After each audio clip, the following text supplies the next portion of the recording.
dia, Thiago. Bom dia, André. Acho que já entraram todos. Começar então.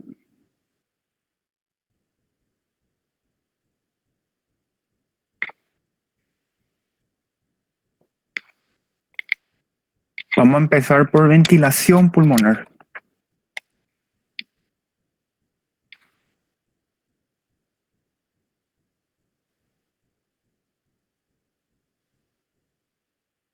Bueno, los pulmones son órganos del aparato respiratorio, correcto. Son dos ubicados en la cavidad torácica. Un pulmón derecho y un pulmón izquierdo. También. El pulmón derecho un poco más voluminoso que el homólogo del lado izquierdo, que el pulmón izquierdo, correcto. El pulmón derecho pesa aproximadamente 600 gramos y el pulmón izquierdo más o menos 500 gramos. ¿Está bien? A su vez, los pulmones están recubiertos por una membrana que es denominada pleura, ¿está bien? Una membrana visceral, o sea, formada por dos hojas, una hoja visceral que va a estar en contacto íntimo con los pulmones, está adosado a los pulmones, pegado a los pulmones, y una hoja parietal adosado a la pared torácica. Entre las dos hojas, un espacio virtual, ¿está bien? En los pulmones, a su vez, también vamos a encontrar a los alveolos. Estas estructuras encargadas del intercambio gaseoso, que vamos a profundizar a medida que vamos desarrollando las clases. Acá, el intercambio de gases. Cómo es que sale el dióxido de carbono en los capilares pulmonares, cómo es que ingresa el oxígeno dentro de los capilares pulmonares. El intercambio gaseoso, la hematosis, ¿está bien? Esto ocurre a nivel de los alveolos pulmonares, no solo a nivel de los alveolos, como vamos a ir viendo.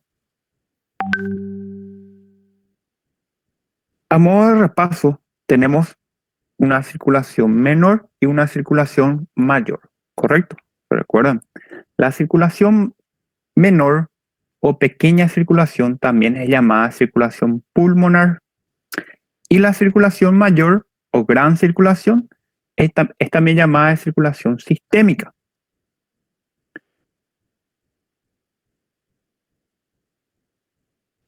Tenemos nuestro corazón acá así. Y vemos que es un órgano hueco que presenta 4 cavidades, 2 aurículas por arriba y 2 ventrículos por debajo. ¿Correcto? Muy bien. Al hablar de la circulación menor o circulación pulmonar, vamos a empezar en el ventrículo derecho. ¿Correcto? Entonces, componentes de la circulación menor o circulación pulmonar, ventrículo derecho. Del ventrículo derecho va a salir nuestro tronco pulmonar. ¿Se acuerdan? Tronco pulmonar. Entonces, componentes también de la pequeña circulación, tronco pulmonar. El tronco pulmonar, luego de un trayecto corto, se bifurca, se divide en una arteria pulmonar derecha y una arteria pulmonar izquierda, que van a irse al pulmón correspondiente. ¿Correcto? Perfecto. Entonces, componente de la circulación pequeña hasta ahora, ventrículo derecho, tronco pulmonar, arteria pulmonar derecha, arteria pulmonar izquierda. ¿Correcto? Del ventrículo derecho está saliendo sangre con poco oxígeno, ¿está bien? O sea, rica en CO2. Y se va a dirigir hacia los pulmones para que puedan volver a oxigenarse. Perfecto. Y van a volver hacia el corazón nuevamente por las venas pulmonares, que son 4. Tenemos 2 venas pulmonares a la derecha y 2 venas pulmonares a la izquierda. Estos van a venir a terminar ¿dónde? Acá, en la aurícula izquierda, ¿correcto? Aurícula izquierda. Y ahí termina nuestra pequeña circulación o circulación pulmonar, ¿correcto? Empieza entonces en el ventrículo derecho, luego por el tronco pulmonar, las arterias pulmonares derecha e izquierda, y vuelven la sangre hacia el corazón por las venas pulmonares, derecha e izquierda, dos de cada lado, terminando así en la aurícula izquierda, ¿correcto? Ahora, la circulación sistémica o gran circulación va a comenzar ¿dónde? Va a comenzar en el ventrículo izquierdo.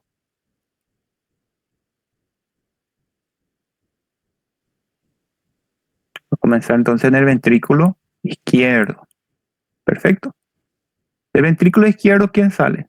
¿Quién, qué, qué, qué vaso es que está saliendo del ventrículo izquierdo? Un vaso de gran calibre. Va a llevar la sangre a todo el cuerpo. La aorta, ¿correcto? Entonces, componente de la circulación sistémica o gran circulación, empezamos en el ventrículo izquierdo, luego nos vamos por la aorta, ¿correcto? Llevando así la sangre a todo el sistema. Luego esta sangre rica en oxígeno que se va a todo el cuerpo va a utilizar este oxígeno para generar energía, ¿correcto? Y va a liberar CO2, todas las células del cuerpo, ¿correcto? Y este CO2 va a volver al corazón y vuelve mediante el sistema de las venas cavas, ¿correcto? La vena cava superior y la vena cava inferior, ¿correcto? Entonces, la sangre rica, o sea, pobre en oxígeno, rica en CO2, vuelve así al corazón. Y esta es la gran circulación o circulación sistémica. Comienza en el ventrículo izquierdo, se va por la aorta, regresa por las venas cavas superior e inferior y termina en la aurícula derecha. Perfecto. Entonces, circulación, pequeña circulación y gran circulación. Perfecto. Muy bien. También podemos dividir de esta forma. Corazón derecho, corazón izquierdo. El corazón derecho es el que posee la sangre pobre en oxígeno, o sea, rica en dióxido de carbono. Y el izquierdo es el que es rica en oxígeno y pobre en dióxido de carbono. Perfecto. Bueno, pues creo que hay algunos que quieren entrar.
Muy bien, seguimos. Como habíamos hablado, el pulmón se encuentra rodeado por una serosa, ¿correcto?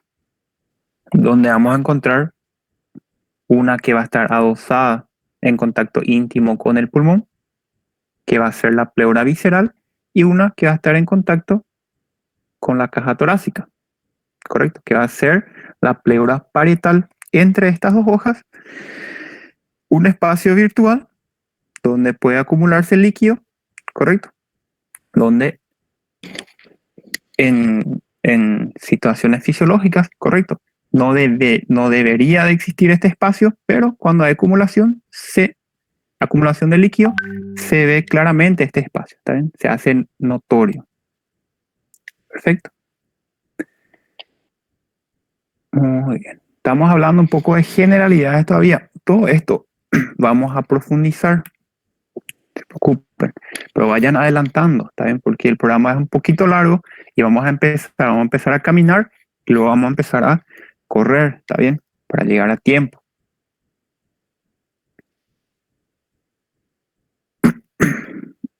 Muy bien, acá tenemos a nuestro árbol bronquial. Tenemos la tráquea. Ustedes saben que la tráquea se divide en dos por anatomía, ¿está bien? Los bronquios principales, derecho e izquierdo. Estos bronquios principales se vuelven a dividir en bronquios segmentarios, ¿está bien? Si hablamos del lado izquierdo, hablamos de dos bronquios lobares, superior e inferior. Si hablamos del lado derecho, hablamos de tres bronquios lobares, superior, medio e inferior, ¿correcto? A su vez, estos bronquios lobares van a volver a dividirse en bronquios segmentarios. Para cada segmento del pulmón, si hablamos del lado izquierdo, hablamos aproximadamente de 9 segmentos. Del lado derecho, aproximadamente 10 segmentos, 10 segmentaciones. A su vez, estos bronquios segmentarios, a partir de los bronquios segmentarios, empiezan a dicotomizarse, empieza la dicotomización. ¿Qué sería eso? Sería que cada bronquio segmentario se divida en dos. Eso nomás sería la dicotomización, ¿está bien? Y a partir de los bronquios segmentarios, esto sería una dicotomización, ¿se dan cuenta? Que cada bronquio segmentario se divida en dos, ¿correcto? A partir de los bronquios segmentarios existen 21 ramificaciones a más, donde las 7 primeras ramificaciones son bronquios que se caracterizan por presentar cartílago y las 14 restantes son los bronquiolos, importantísimos. Estos bronquiolos van a ser las que van a encargarse de regular el flujo de entrada de aire, porque son los que presentan en su estructura mayor cantidad de músculo liso. Perfecto. Muy bien. A su vez, el último bronquiolo es llamado de bronquiolo terminal. Hasta acá llega la porción conductora del aparato respiratorio. ¿Qué quiere decir porción conductora?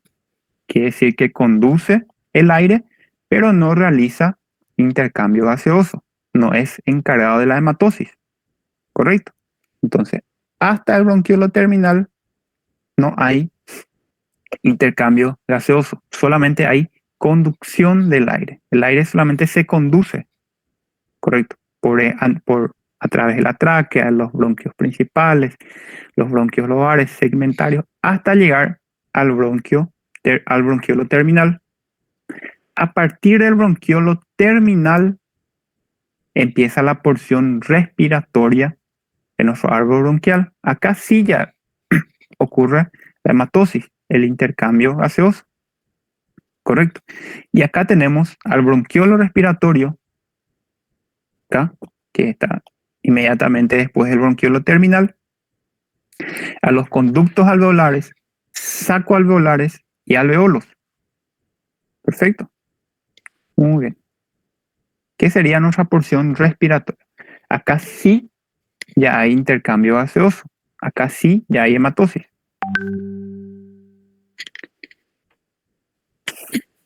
Vamos a hablar un poco de lo que es la ventilación. La ventilación sería el flujo de entrada y salida del aire entre los pulmones y la atmósfera. Es un proceso netamente mecánico, correcto. Eso es ventilación. Sin embargo, respiración, no me confundan ventilación con respiración. Sin embargo, respiración es la entrada y salida de oxígeno y dióxido de carbono. O sea, acá ya hay hematosis, ya hay difusión de gases de por medio. En ventilación no hablamos de difusión de gases, ¿correcto? Entonces, nuestro alveolo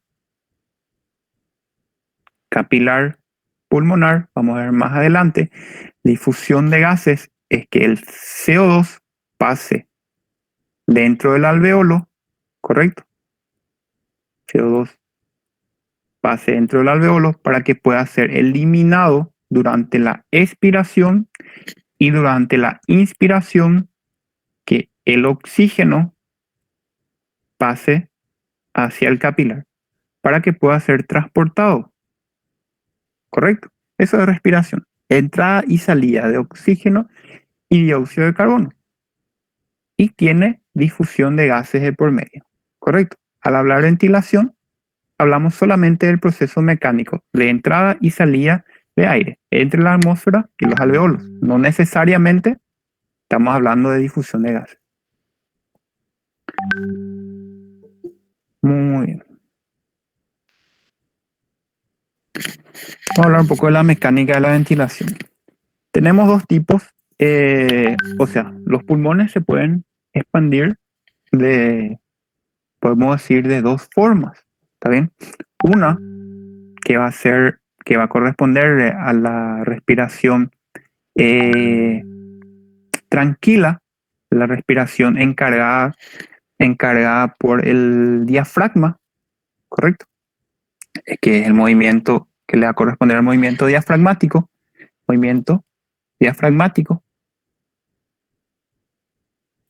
que se da por el descenso y la elevación del diafragma, ¿está bien? Esto va a cortar o alargar nuestra cavidad torácica. Esto en la respiración tranquila. Ahora, cuando necesitamos mayor flujo de aire, empiezan los movimientos costales. ¿Está el descenso, la elevación costal para aumentar o disminuir nuestro diámetro antero-posterior. Este sentido, diámetro antero-posterior. ¿Correcto? El movimiento diafragmático actúa en este sentido. Alarga o acorta nuestra cavidad torácica. Respiración tranquila. Respiración forzada, actúan ya los músculos accesorios de la respiración, los músculos costales, ¿correcto? Y algunos otros músculos que vamos a ir viendo. Un poco... Muy bien. En la inspiración, el músculo, el diafragma, nuestro músculo se contrae, ustedes ya saben esto por anatomía, se contrae y aumenta nuestro diámetro vertical de nuestro tórax, ¿correcto? Expande nuestro tórax y ingresa el aire. Cuando en la expiración, el diafragma lo que pasa en la expiración es que el diafragma se relaja, ¿correcto? Al relajarse el diafragma, hay una compresión de las vísceras del abdomen. Esto levanta nuestro diafragma hacia arriba y comprime los pulmones y el aire es expulsado nuevamente hacia afuera. Correcto. Esto es la respiración tranquila. Con respecto, acá está. A ver un poco. Esto es lo que realiza nuestro diafragma. Esto es lo que va a realizar nuestros movimientos costales principalmente. Aumento del diámetro vertical. el músculo diafragma, aumento del diámetro antero-posterior, principalmente los músculos accesorios a la respiración. Perfecto. Vamos a hablar un poquito de los músculos accesorios. Tenemos músculos inspiratorios y músculos expiratorios. Ustedes ya saben bien. En los músculos inspiratorios tenemos al intercostal externo, que por la disposición de sus fibras, ¿se acuerdan? Que están orientadas un poco más o menos así en este sentido. Seguro en anatomía le habrán enseñado manos en el bolsillo, ¿correcto? Es como si fuese que ustedes están colocando sus manos dentro del bolsillo. Entonces las fibras de este músculo están orientadas de arriba hacia abajo, de atrás hacia adelante. Entonces cuando se agarra por la costilla subyacente, lo que va a hacer es contraerse y levantar esta costilla. Entonces va a aumentar el diámetro antero-posterior. Es un músculo inspirador, ¿correcto? El esternocleidomastoideo, acá arriba, lo mismo. Serrato anterior y los músculos escalenos son músculos inspiradores, ¿correcto? Los músculos expiradores vamos a tener al recto del abdomen principalmente, ¿correcto? Que lo que pasa es que cuando se contrae este músculo, comprime nuestro abdomen. Al comprimir nuestro abdomen, acá se encuentran las vísceras, ¿correcto? Y estas vísceras levantan con mayor fuerza y rapidez a nuestro músculo que está abajo, acá el diafragma, y de esta forma comprime el tórax, ¿correcto? Comprime los pulmones y el aire es expulsado hacia afuera, ¿correcto? Entonces los músculos expiratorios, tenemos al principal, accesorios, ¿correcto? Tenemos al recto del abdomen y también los intercostales internos. En el intercostal interno tenemos al interno y al íntimo. Perfecto. Un poco. Muy bien. Toda esta parte vamos a hablar un poquito de generalidades. Correcto. Todo esto vamos a ir profundizando bastante en las clases siguientes. Para ubicarnos más bien. La presión pleural. La presión pleural es la presión que se ubica entre la hoja parietal y la hoja visceral de la pleura, ¿correcto? Cada especie en el dibujo muestra, está bien. Esta es la presión pleural, ubicada entre las dos hojas, la hoja parietal y la hoja visceral. Esta presión pleural varía en la inspiración y en la expiración. Esto ya habíamos hablado. ¿Se acuerdan que en la inspiración habíamos hablado, cuando hablamos del aparato cardiovascular, que la inspiración aumenta la presión, se hace más negativa la presión torácica y esto atrae más sangre hacia la bomba, ¿correcto? Todo esto habíamos tocado un poquito. Entonces, la inspiración, como pueden ver, cuando inspiramos se hace más negativa, ¿correcto? La presión pleural, la presión dentro del tórax en sí se vuelve más negativa. Perfecto. Entonces, la presión pleural en la inspiración es de negativo 7,5 y en la expiración se torna más positivo. Aproximadamente negativo 5 centímetros de agua, ¿correcto? Esa es la presión pleural. Ahora, la presión alveolar, la presión pleural es la presión dentro de las dos hojas, acá, ¿verdad? Entre la hoja visceral y la hoja parietal, ¿correcto? Hablamos de una inspiración de negativo 7,5 y en una expiración de negativo 5. Ahora, la presión alveolar es la presión ubicada dentro del alveolo, ¿correcto? Y también varía. La presión alveolar, o sea, la presión dentro del alveolo en la inspiración es más negativa, es negativo 1 aproximadamente. Y en la expiración es positivo 1, ¿correcto? Esto es la presión alveolar. Perfecto. Muy bien. Lo mismo, resumiendo, ¿está bien?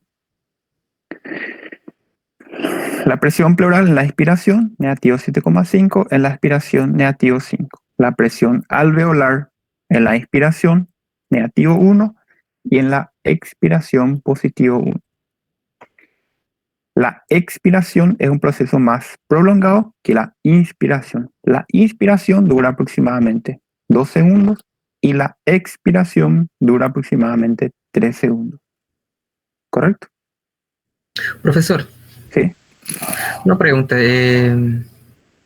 ¿Por qué es negativa la presión pleural y alveolar? ¿Ese es por causa de la presión atmosférica? Claro, porque se hace una presión negativa ahí dentro del tórax. Entonces se vuelve también más negativa en comparación a la presión atmosférica. La presión atmosférica es cero, ¿no? Sí, Eso entonces se torna negativa para que la presión atmosférica pueda vencer la presión interna del pulmón.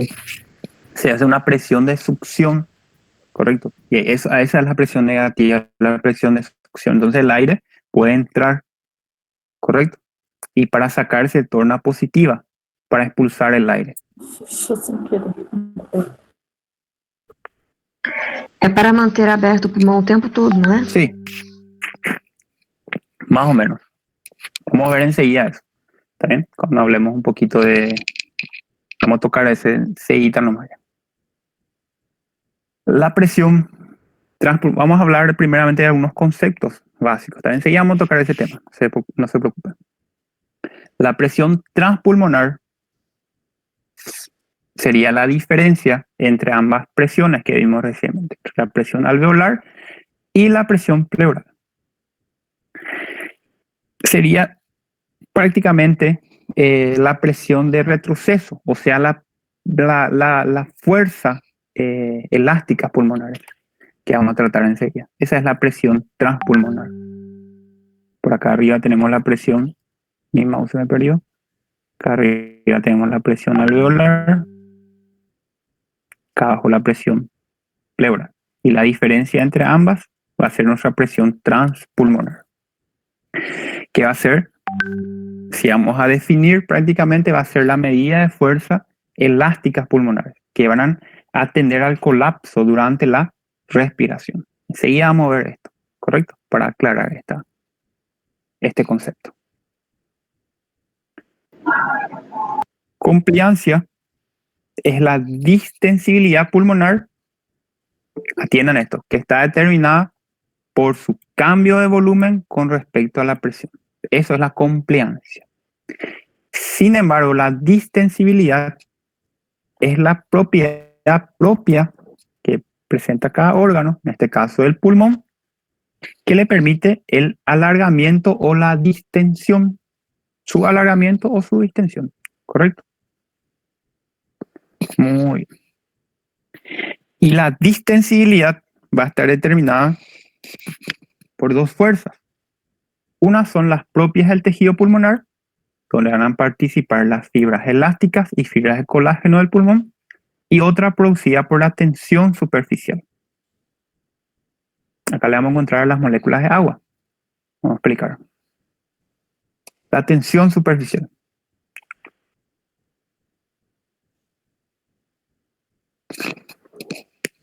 La tensión superficial es encargado del... Vamos a explicar mejor primero. ¿Qué sería la tensión superficial? La tensión superficial sería la atracción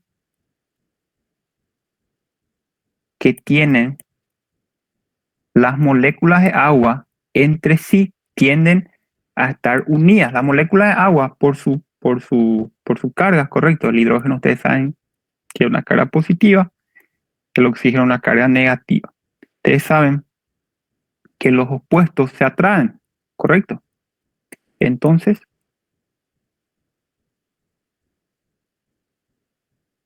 estos se van a empezar a atraer, correcto. Y eso es la tensión superficial, la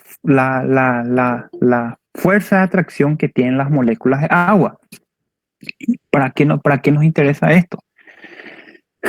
Muy bien. Esta es la fuerza que utiliza el alveolo para expulsar el aire. También utiliza las fuerzas elásticas propias, como la fuerza producida por la elastina, el colágeno, pero esta es la principal fuerza, porque en el alveolo hay una fina capa acuosa, una fina capa de agua, ¿correcto? Esta fina capa de agua va a empezar a atraerse. Dijimos que las moléculas de agua se atraen entre sí. Entonces van a empezar a atraerse unas con otras y van a estirar en este sentido.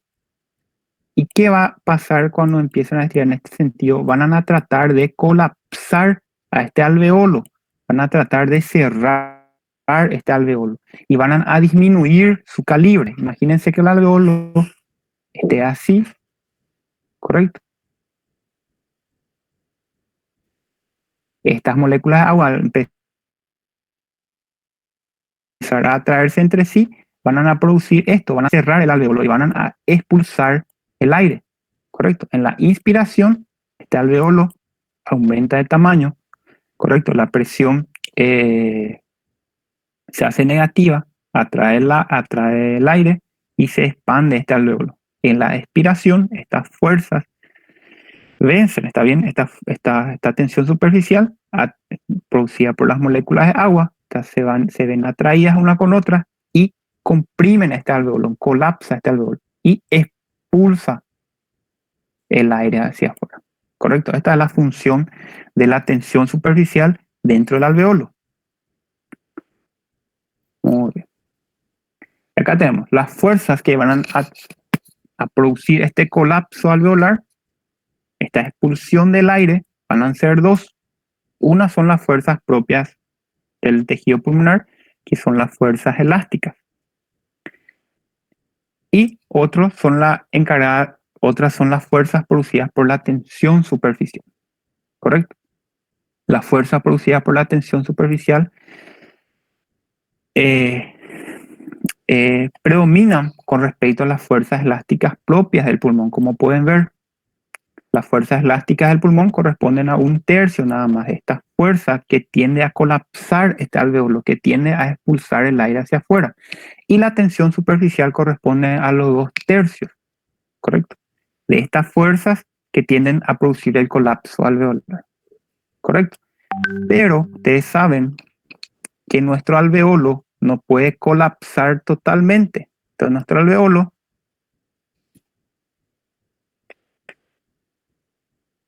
este alveolo no puede cerrarse totalmente, ¿correcto? No puede,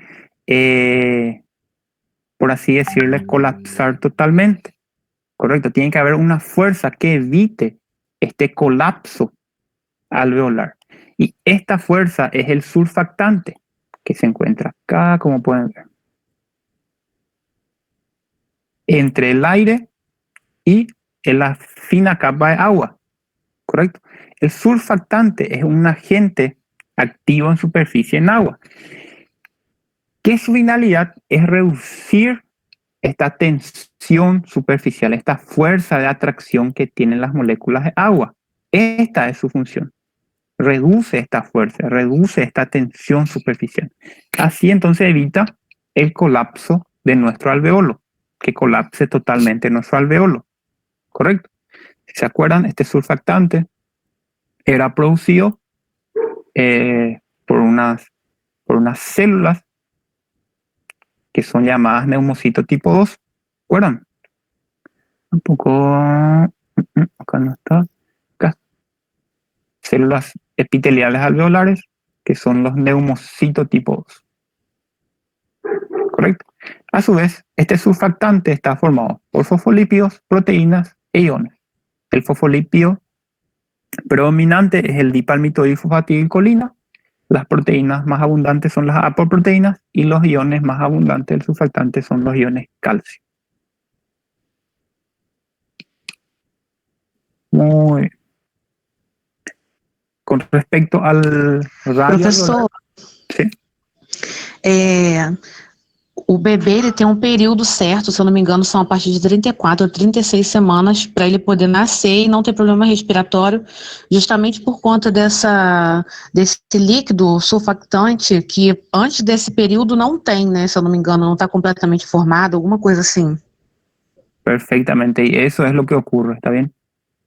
Todavía no secreta suficiente surfactante, ¿correcto? Entonces esta tensión superficial que existe de estas moléculas de agua con el aire va a ser demasiado fuerte y va a colapsar totalmente tu alveolo. Entonces no va a poder haber intercambio gaseoso, o sea, no va a haber hematosis en el pulmoncito de ese bebé, porque no tiene este surfactante que evite el colapso total del pulmón. ¿Entiendes? Entendi, professor. Só me confirma a partir de quantas semanas que já está completamente formado. No me acuerdo un poco a partir de qué semana era.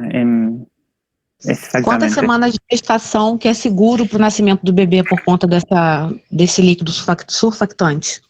É 34 ou 36 semanas de gestação? Voy a confirmarte un ratito porque no... 34, Jaque. Tati. Ahí está, 34. Obrigada. Perfecto, sigamos entonces. Con respecto al radio alveolar y la tensión superficial.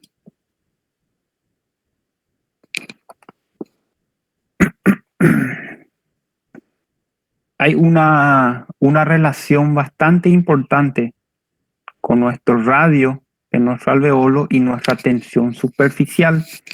Esto explica la fisiopatología de muchas enfermedades, muchas patologías. ¿Y cómo va la mano acá? ¿Cómo va la cosa? Acá tenemos nuestro alveolo normal, como pueden ver, con su radio alveolar normal. Y acá, del otro lado, la imagen B, vamos a tener un alveolo que va a estar disminuido en su calibre. Va a tener un radio alveolar disminuido. Al disminuirse el radio alveolar, ustedes pueden fijarse acá en la imagen que este alveolo colapsó, ¿correcto? Se cerró. ¿Por qué?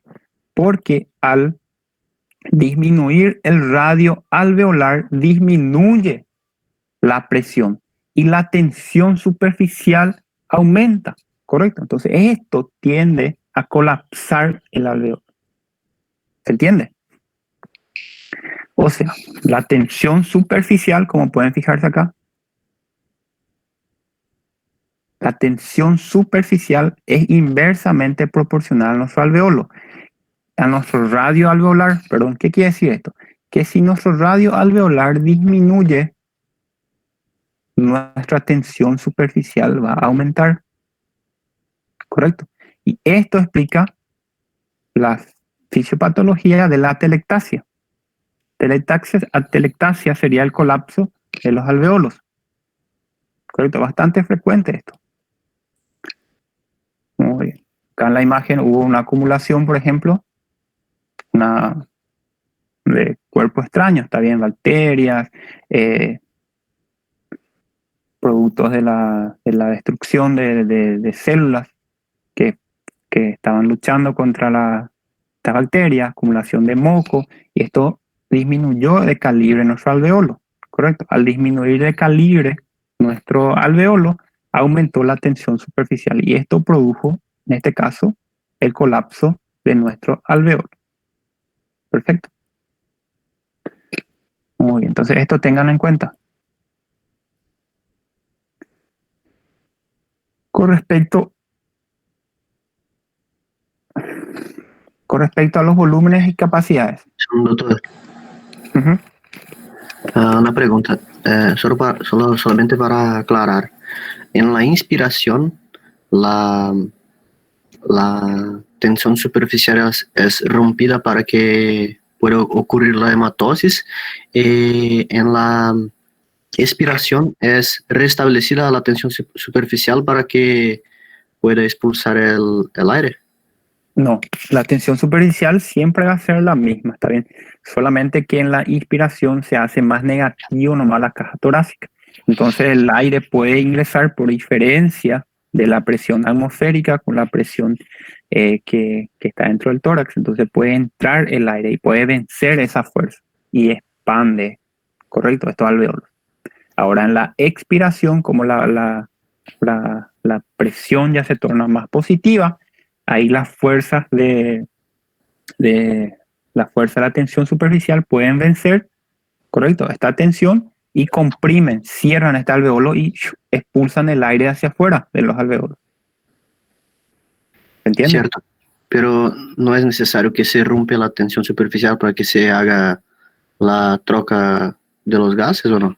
No. Se rompe totalmente, ¿verdad? No se rompe. La troca de los gases ocurre por otra cosa. También la troca de los gases, como vamos a ver más adelante, ocurre por diferencia de presión, pero diferencia de presión de los gases. ¿Cómo sería eso? Digamos como ejemplo, el CO2, por ejemplo. Todo esto vamos a profundizar, todavía no se preocupen. Entonces es bastante más complejo.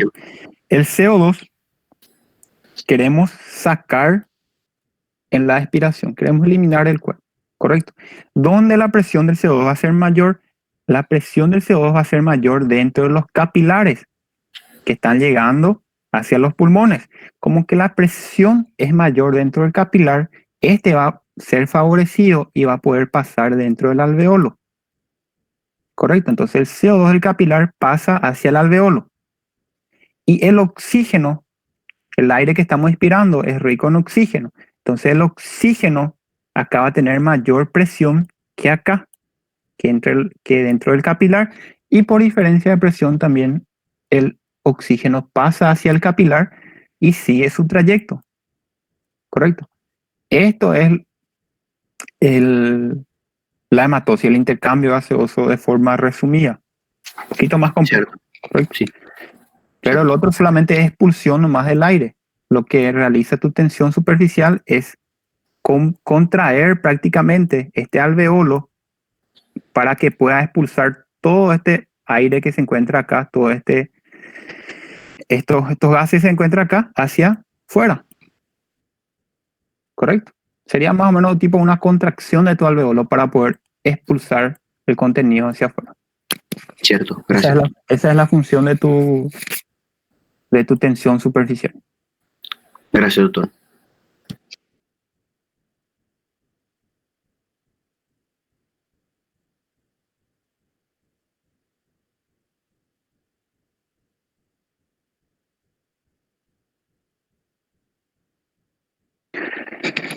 Muy bien. Con respecto a los volúmenes y capacidades, tenemos 4 volúmenes y 4 capacidades pulmonares. Tenemos el volumen que inspiramos y expiramos en condiciones normales. Es el volumen que estamos metiendo de aire y estamos sacando de aire sin darnos cuenta. Ustedes sin darse cuenta están respirando, ¿correcto? Y están metiendo aire y están sacando aire. Ese es el volumen corriente. El volumen que inspiramos y expiramos en condiciones normales, sin darnos cuenta. Y es de 500 ml aproximadamente. O sea, 500 ml metemos, 500 ml sacamos más o menos en condiciones normales, sin darnos cuenta. ¿Correcto? Luego tenemos el volumen de reserva inspiratoria, que es el volumen máximo que podemos inspirar por encima de nuestro volumen corriente. ¿Correcto? Ustedes están respirando tranquilos y después inspiran profundamente. Y ese es el volumen de reserva inspiratoria. Es lo máximo que ustedes pueden meter de aire. ¿Correcto? Y es aproximadamente 3000 ml. Esto es el volumen de reserva inspiratoria. ¿Correcto? Luego tenemos lo mismo, el volumen de reserva, pero expiratoria, que va a ser lo máximo de aire que podemos sacar. esto acá, es la expiración forzada. Eso es el volumen de reserva expiratoria. Lo máximo que podemos sacar de aire es aproximadamente 1100 ml. ¿Correcto?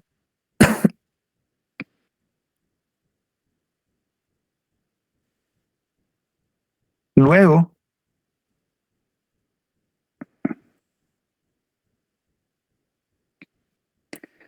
de una expiración forzada, de sacar todo el aire que podemos sacar, siempre sobra una pequeña cantidad de aire dentro de los pulmones. ¿Se acuerdan que le dije al comienzo, cuando hablamos de la función de las fuerzas elásticas del pulmón y de la tensión superficial? Correcto. Que era tratar de llevar al colapso alveolares para poder expulsar el aire hacia afuera. Correcto. Pero dijimos que nuestro alveolo no colapsa totalmente. ¿Está bien? Acá tenemos al surfactante que evita el colapso total del alveolo. O sea que dentro de los pulmones sobra siempre una pequeña cantidad de aire. O sea, no se expulsa todo el aire por más que la expiración sea muy forzada. Por más que te esfuerces, no vas a poder sacar todo el aire de los pulmones. ¿Correcto? Justamente por esa fuerza que evita el colapso de tus alveolos. Y a ese volumen que sobra dentro de los pulmones después de tu expiración forzada se le conoce como volumen residual. ¿Correcto? Y es de aproximadamente 1200 ml. Perfecto. Entonces, esos son los volúmenes que tenemos. El volumen corriente, que es lo que inspiramos y expiramos. Doutor, ¿Sí? esse volume residual ele tem alguma função específica ou não? Es el volumen de aire que queda nomás dentro de tus pulmones. Eso nomás es el volumen residual. Si ese es tu volumen residual, vos sacas todo, tu pulmón va a colapsar totalmente. No vamos a poder expandir nuevamente después tus pulmones. Y ese volumen se queda justamente por esas fuerzas que evitan que tus alveolos colapsen, que tu pulmón en sí colapse. ¿Se entiende? No es que va a tener una función en sí tu volumen residual, sino que ahí se queda justamente por esas fuerzas que mantienen a tu pulmón, que no permiten que tu pulmón colapse. Un pulmón sin aire es un pulmón colapsado, ¿se entiende? Y nuestro pulmón en condiciones normales, no hablamos de eso. Muy bien. Entonces, tenemos el volumen inspirado y expirado. Cualquier cosa, si no me están entendiendo, me hablan nomás, no hay ningún problema, ¿está bien? O me repiten nomás. Tenemos el volumen inspirado y expirado en condiciones normales, que es el volumen corriente, aproximadamente 500 ml. Tenemos lo máximo que podemos inspirar por encima de nuestro volumen corriente, que es el volumen de reserva inspiratoria. Después tenemos los máximos que podemos expirar por debajo de nuestro volumen corriente, que es el volumen de reserva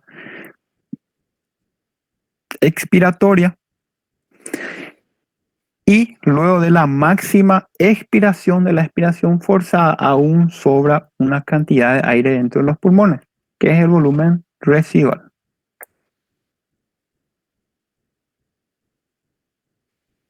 Correcto. Estos son los volúmenes pulmonares. Con respecto a las capacidades, tenemos la capacidad inspiratoria. Vamos a ver una carrera para entendernos.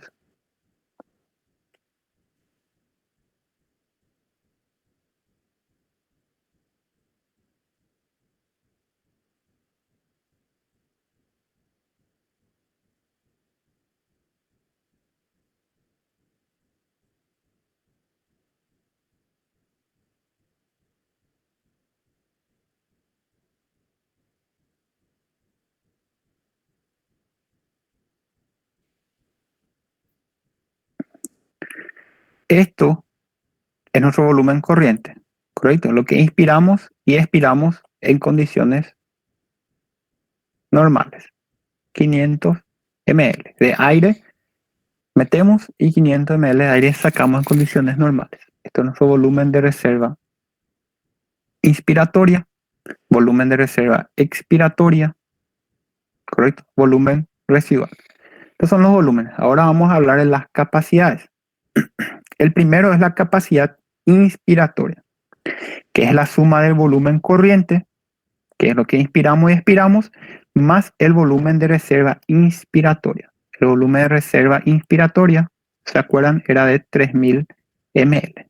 Entonces, la capacidad inspiratoria es la capacidad que tenemos de inspirar aire, porque nosotros inspiramos un volumen corriente de 500 y por encima de este podemos inspirar más 3000 ml, que es el volumen de reserva inspiratoria. Entonces, esto de acá hasta acá es nuestra capacidad inspiratoria. ¿Correcto? 3500 ml. Capacidad residual funcional es el volumen de reserva expiratoria más el volumen residual. Volumen de reserva expiratoria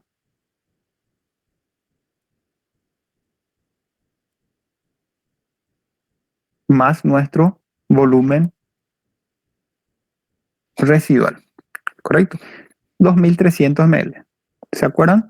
1100 ml, que era nuestro volumen de reserva expiratoria, que es lo máximo que podemos expirar por debajo del volumen corriente, y nuestro volumen residual, que era 1200 ml. Juntos los dos, que es el volumen de reserva inspiratoria más el volumen residual, de acá a acá, va a dar 2300 ml. ¿Correcto? Luego tenemos la capacidad vital. La capacidad vital engloba el volumen de reserva inspiratoria, el volumen corriente y el volumen de reserva inspiratoria. Es toda la cantidad, la capacidad vital es toda la cantidad de aire que ingresamos y que sacamos de forma máxima, lo máximo que podemos ingresar y lo máximo que podemos sacar de aire de los pulmones. Esa es la capacidad vital y es de 4600 ml, 3000 del volumen de reserva inspiratoria, como pueden ver acá arriba, 500 del volumen corriente y 1100 del volumen de reserva expiratoria. Entonces nuestra capacidad vital va a ser de 4600 ml. Todo lo que podemos inspirar y todo lo que podemos expirar. Eso es la capacidad vital. ¿Correcto? Y la capacidad pulmonar total es la suma de esta capacidad vital con el volumen residual ya. Es todo el volumen de aire que manejan los pulmones. Eso es la capacidad pulmonar total. Y es de 5800 ml. ¿Por qué? Es la capacidad vital, que es 4600 ml, más el volumen residual, que está acá abajo, que es 1200 ml. Perfecto. Entonces, si ustedes manejan estos volúmenes, las capacidades son fáciles.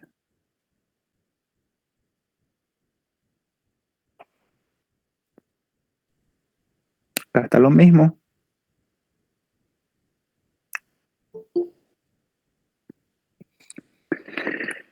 Volumen respiratorio minuto. El volumen respiratorio minuto es la cantidad de aire que estamos metiendo hacia los pulmones en cada minuto. Eso es el volumen respiratorio minuto.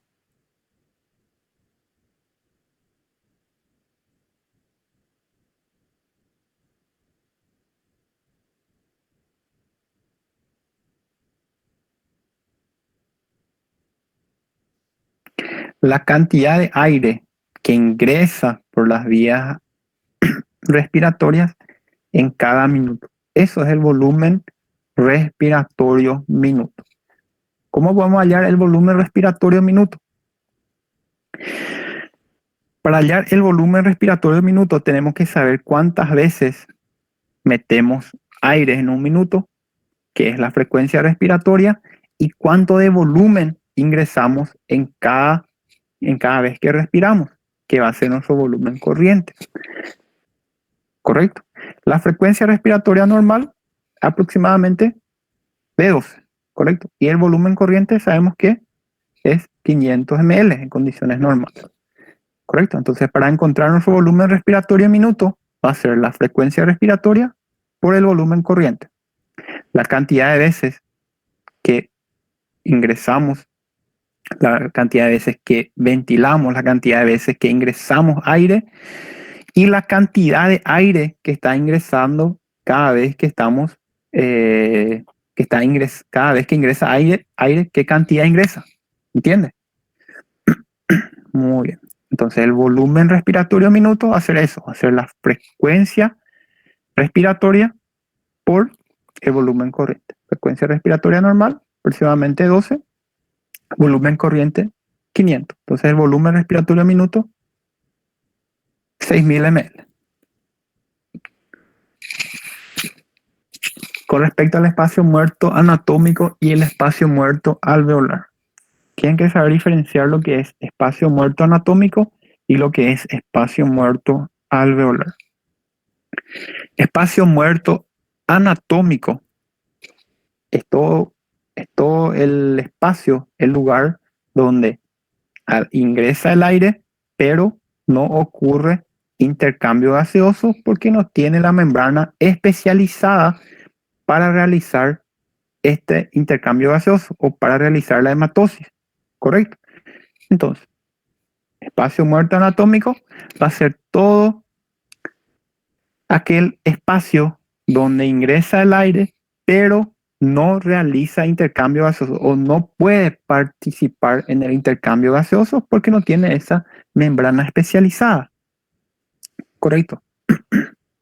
Pueden entender cómo la cavidad bucal, la faringe, la laringe, la tráquea, los bronquios principales, los bronquios lobares, los bronquios segmentarios, hasta el bronquiolo terminal. Hasta acá consideramos como espacio muerto anatómico, ¿correcto?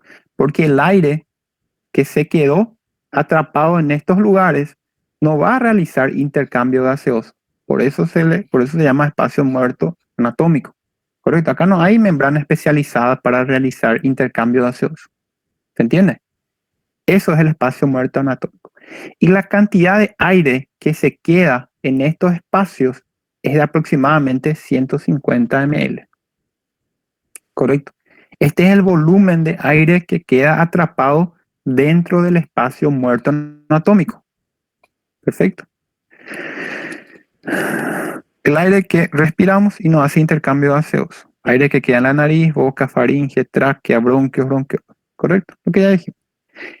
Y espacio muerto alveolar en condiciones normales es 0. ¿Correcto? Porque en condiciones normales sí debería de haber intercambio gaseoso en los bronquiolos respiratorios, en los conductos alveolares, en los sacos alveolares y en los alveolos. Sí tendría que haber intercambio gaseoso, pero el espacio muerto anatómico, muerto alveolar, solo toma importancia en las patologías, ¿correcto? Donde va a dejar de ser 0 este espacio muerto alveolar, ¿correcto? Porque sería el aire que queda dentro de la porción respiratoria, pero no participa en la hematosis. O sea, no realiza intercambio gaseoso. Tendría que realizar, pero no realiza. ¿Se entiende?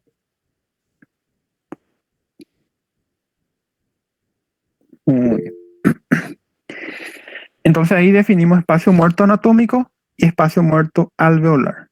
Y al hablar de espacio muerto fisiológico, hablamos de la suma de los dos, lo que es importante para nosotros. Espacio muerto fisiológico, si yo le hablo de espacio muerto fisiológico, ya le hablo de espacio muerto anatómico más espacio muerto alveolar.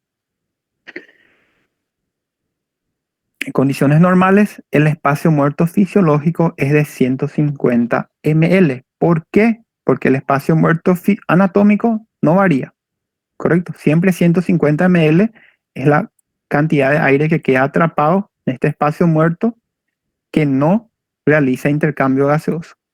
Y el espacio muerto alveolar es 0 en condiciones normales, porque en teoría todas las porciones respiratorias deberían de realizar intercambio gaseoso, ¿correcto? En condiciones normales. Entonces, en condiciones normales, el espacio muerto fisiológico es de 150 ml. Ahora, si le hablo de ventilación alveolar minuto, ya cambia, ¿correcto? Ventilación alveolar minuto es la cantidad de aire, que realiza intercambio gaseoso. Esa es la ventilación alveolar minuto. Cantidad de aire que llega a los alveolos. Correcto. ¿Y cómo vamos a poder hallar la ventilación alveolar minuto? Correcto. Y la misma forma. La frecuencia respiratoria multiplicada por el volumen que se encuentran dentro de la porción respiratoria. O sea, el volumen que realiza intercambio gaseoso. ¿Se entiende? Y para poder hallar esto, vamos a restarle nomás el volumen. Tenemos siempre nuestro volumen corriente, ¿correcto?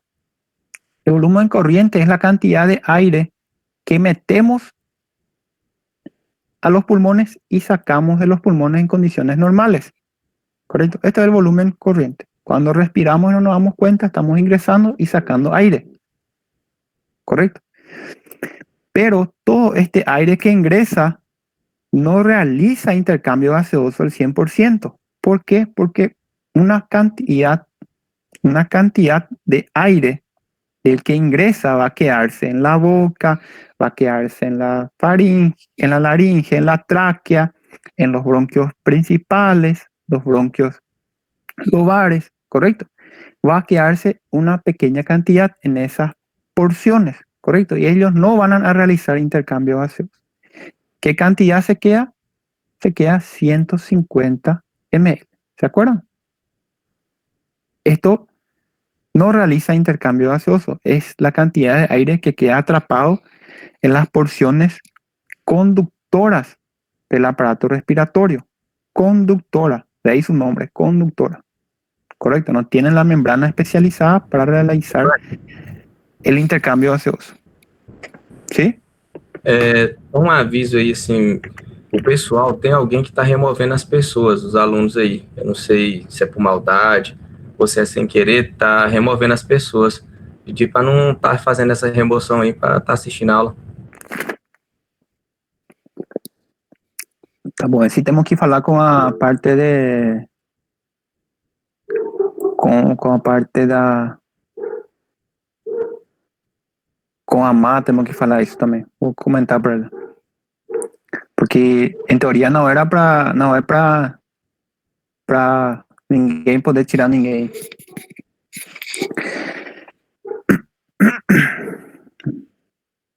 Muito bem. Seguimos entonces. Gracias por la aclaración. Importante eso.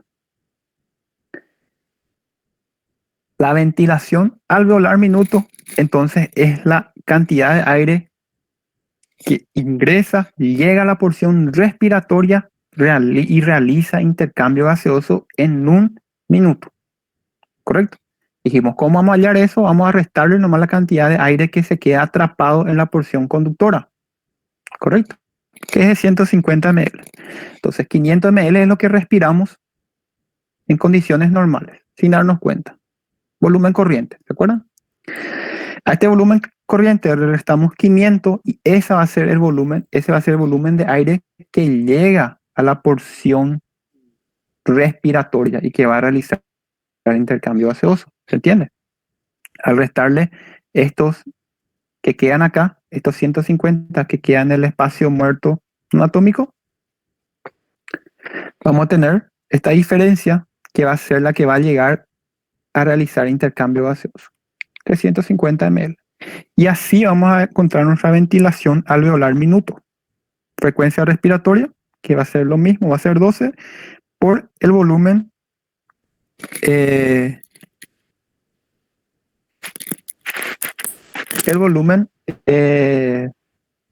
respiratorio que llega a la porción respiratoria. ¿Se entiende? Muy bien. Entonces va a ser 12 por 350 y ahí vamos a tener nuestra ventilación alveolar minuto, que es de 4.200 ml.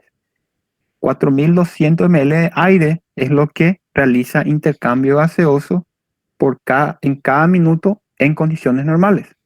¿Correcto? Pero 6.000 ml de aire es la que llega, es la que inspiramos en cada minuto. ¿Correcto? Muy bien, acá está. Lo que respiramos por minuto es 6.000 ml. Pero lo que realiza el intercambio gaseoso por minuto es de 4.200 ml. ¿Correcto? Porque hay aire que queda atrapado en la porción conductora. Solamente eso, ¿está bien? Solamente eso es. Aire queda atrapada en la porción conductora. No tiene membrana especializada para realizar el intercambio gaseoso. ¿Quién realiza intercambio gaseoso? A partir del bronquiolo respiratorio. No se confundan eso, ¿está bien? Bronquiolo respiratorio, conducto alveolar, saco alveolar, alveolo. Eso es la porción respiratoria, la que realiza el intercambio gaseoso. Porción respiratoria. Todo lo que queda por arriba, porción conductora. Solamente conduce el aire.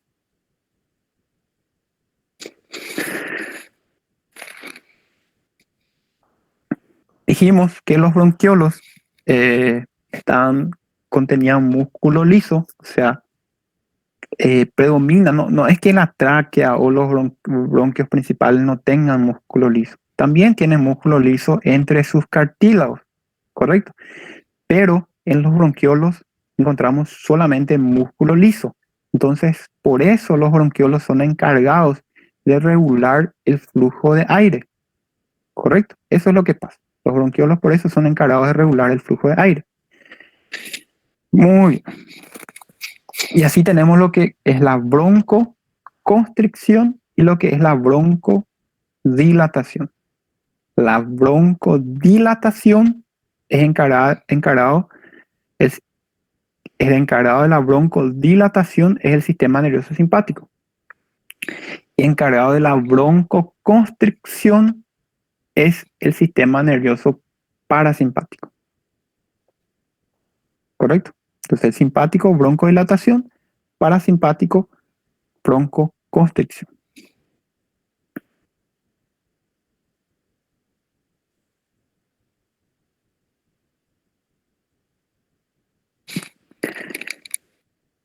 El epitelio de las vías aéreas respiratorias es un epitelio cilíndrico pseudoestratificado, como pueden ver acá. Acá está. Cilíndrico, pseudoestratificado, cilíndrico.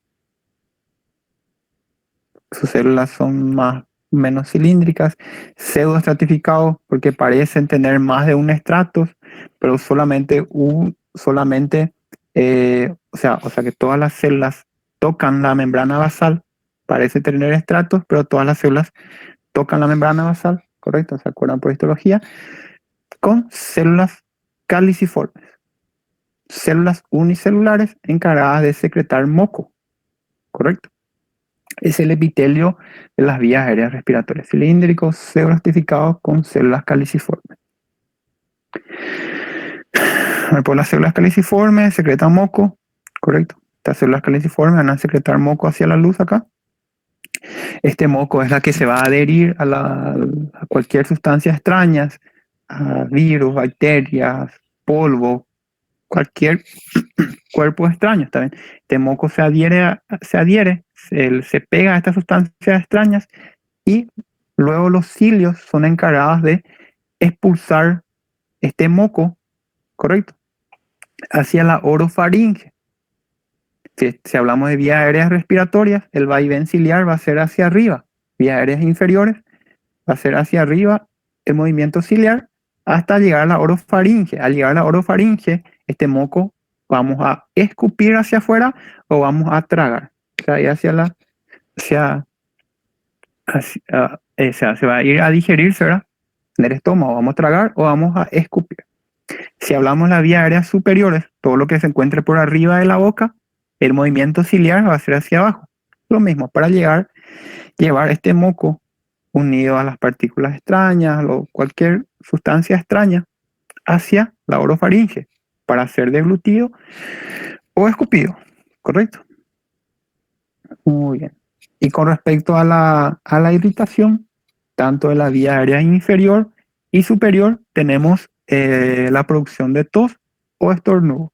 Si hablamos de vías aéreas inferiores, todo lo que quede por debajo de la boca, irritación de la vía aérea inferior, hablamos de la sustancia protectora, hablamos de lactos, ¿correcto? Vamos a aumentar la presión torácica para poder de esta forma sacar hacia afuera este cuerpo extraño que nos está molestando, ¿se entiende? Si hablamos de la irritación de las vías aéreas superiores, todo lo que quede por arriba de la boca, hablamos del estornudo, espijo, que se llama, ¿está bien? Lo mismo.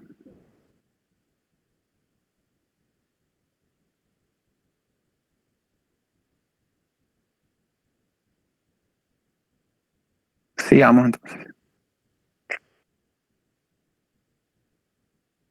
Cualquier cosa me ataja nomás, está bien. Si no.